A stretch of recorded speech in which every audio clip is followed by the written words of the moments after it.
মাছের ফ্রাই বানাবো, তার জন্য একটু ভিনিগার দিয়ে দিলাম, সামান্য একটু ভিনিগার দিচ্ছি, না এইসব টক হয়ে যাবে, বেশি দেওয়া যাবে না। আচ্ছা, তারপরে আমি দিয়ে দেব নুন, তো আমি দিয়ে রেখেছি আগে থেকেই। একটু গন্ধ লেবু, সুন্দর একটা গন্ধ আসার জন্য একটু সামান্য, বেশি 2-1 ফোঁটা এই এটা বাটারটা করবো, এটা এবার 2-1 ফোঁটা দিলাম। আচ্ছা, পেঁয়াজ বেটে রাখা পেঁয়াজ বাটা মেখে নেব। একটু পেঁয়াজ বাটা আমি বাটারটাতে দেব,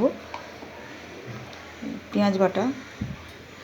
এটা রসুন কাঁচা লঙ্কা বাটা, এটা রসুন কাঁচা লঙ্কা বাটা একটু দিলাম এখানে মাখার জন্য, আর এটা বাটার একটু দিলাম। এটা আদা বেটে রাখা, আদা বাটাটা এখানে একটু দিলাম, আবার এখানে বাটারটাতে দিলাম। এটা একটু খাবার সোডা সামান্য একটা মচমচ করার জন্য দিলাম, আর 1 চামচ সাদা তেল দিয়ে এটাকে ভালো করে আমি মেখে নেব। জল দেব, দিয়ে বাটারটা করব। আদা বাটা সবই দিয়েছি, নুন দিয়ে আমি দিয়ে রেখেছিলাম আগে থেকে। এটা ভালো করে ফেটিয়ে নেব, এটা দেখালাম। খুব ভালো করে ফেটাবো, প্রথমে অনেক জল দেবেন না, তাহলে পাতলা হয়ে যাবে। আচ্ছা, তারপরে আমি এটা মেখে নিচ্ছি। লোটে মাছের ফ্রাই বানাবো। এই এটা লোটে মাছটা আমি সঙ্গে সঙ্গে মেখে আপনি করতে পারেন, তাহলে এত ভালো টেস্ট হবে না।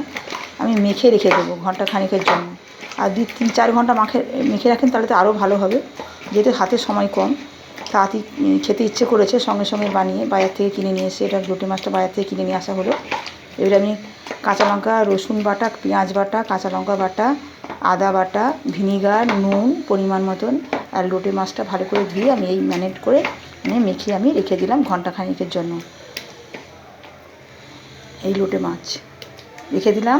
এবার এই এটাকে ভালো করে আমি একটু জল দিয়ে ভালো করে ফেটিয়ে রাখবো। এটার মধ্যে ডুবিয়ে সাদা তেলে ভাজবো। এর টেস্টের জন্য এটা ভালো। আমি যেই দেখাতে ভিডিওটা করছি, এটা ফেটাতে পারছি না, পরে ফেটিয়ে আমি দেখাচ্ছি। এই ভিডিওটা তোমাদের কেমন লাগে আমাকে সাবস্ক্রাইব করে দাও বেশি বেশি করে।